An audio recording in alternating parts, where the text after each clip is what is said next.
구한말 조선에 들어와 이무군란과 갑신정변을 진압하고 조선에서 온갖 시건방을 떨다 중국으로 돌아가선 황제의 통수를 치고 끝내 청나라를 배신한 뒤 황제 코스프레하다 전국민의 손가락질을 받고 몰락한 희대의 간웅 위안스카이. 지금도 그 화려한 전적으로 욕개나 먹는 그는 과연 어떤 인물이었을까요? 희대의 간웅 위안스카이에 대한 이야기 지금 시작합니다.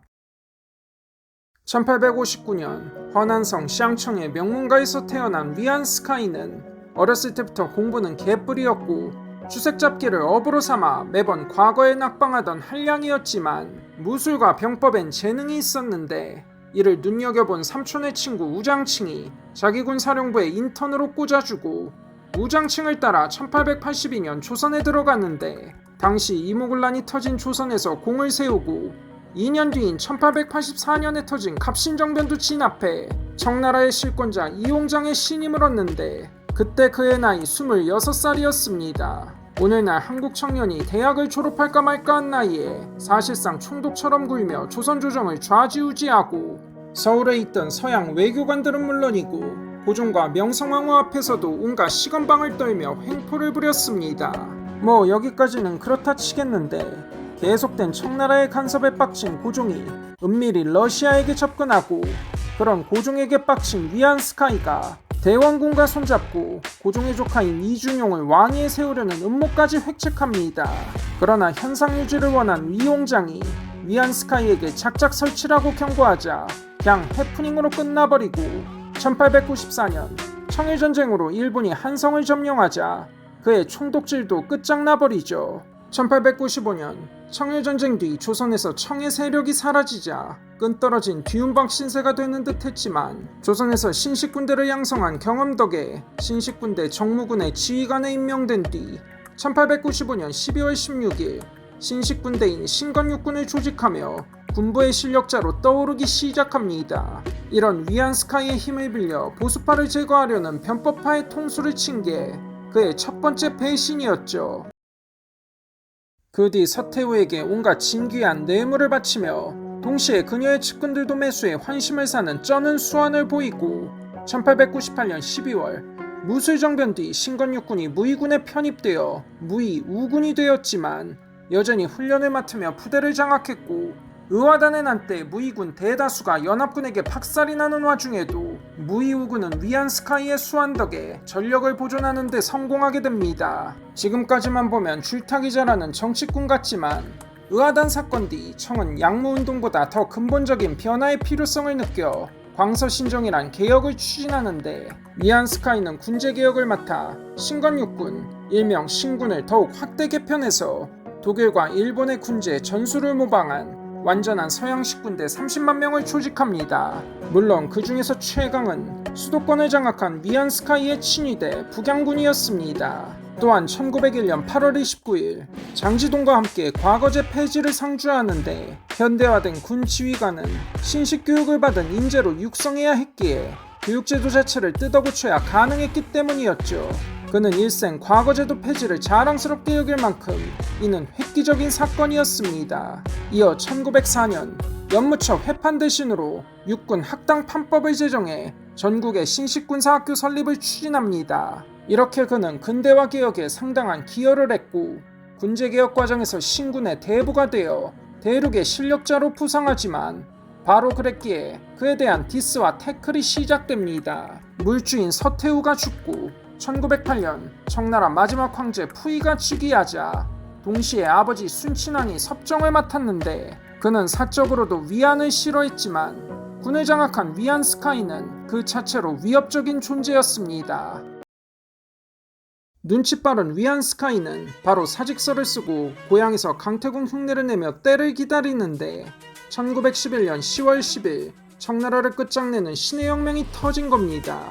전국 14개 성이 반기를 들고 독립을 선언하자 순친왕은 염치없게도 위안에게 군권을 주며 복귀를 청하고 위안은 밀당을 하며 버티다 총리 대신에 임명되자 못 이기는 척 복귀를 한 뒤 북양군을 지휘해 산동과 우한을 탈환하지만 위안스카이는 청나라가 사실상 끝장났다 판단했고 설령 혁명 세력을 진압한다 쳐도 또다시 숙청당할 게 뻔한 상황이라 그는 또다시 특기인 줄타기를 시전해 돈 없어서 진화 못한다고 뻐기며 혁명 세력의 리더 순원에게 은밀히 딜을 거는데 청나라를 끝장내고 혁명 세력과 함께 공화국을 수립할 테니 자신에게 총통직을 맡기란 수작을 걸고 군사적으로 열세였던 순원은 이 제안을 수락하니 위안 스카이는 청나라 황실을 압박하고 결국 1912년 2월 청나라 황제 푸이가 퇴위해 청나라는 멸망하고 새로운 시대가 시작됩니다.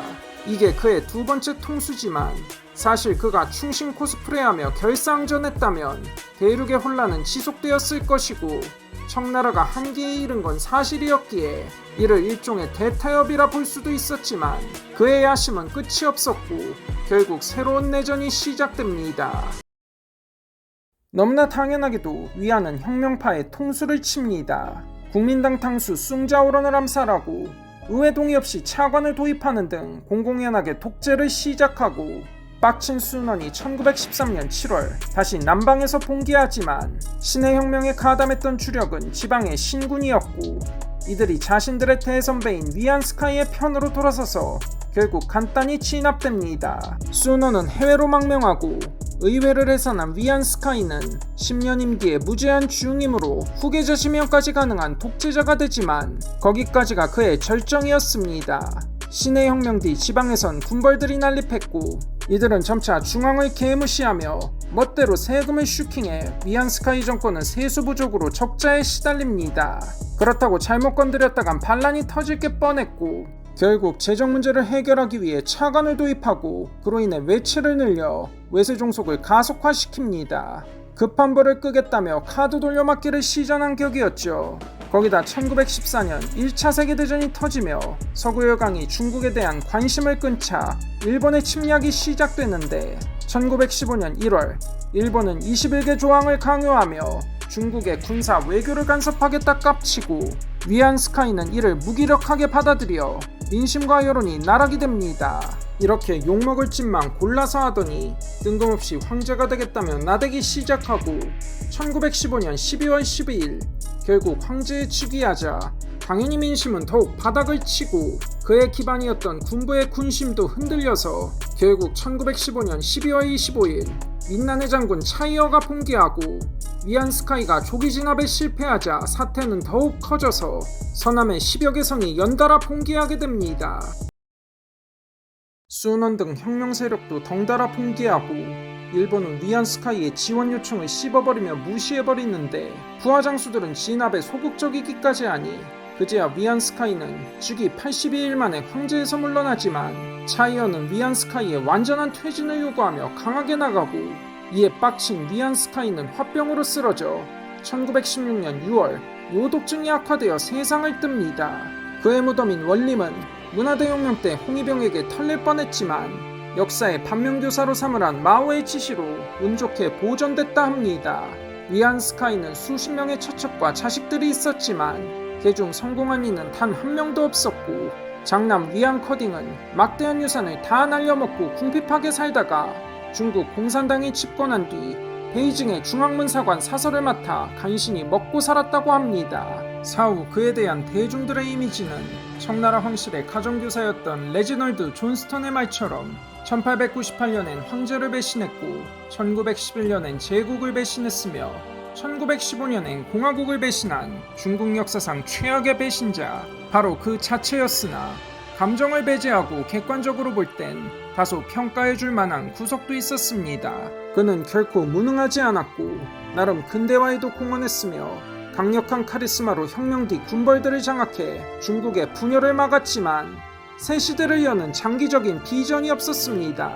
청나라 이후 어떤 세상을 만들지에 대한 비전이 없이 자신의 권력 강화에만 환장했고 그렇게 쥔 권력을 가지고 온갖 뻘짓을 거듭했습니다.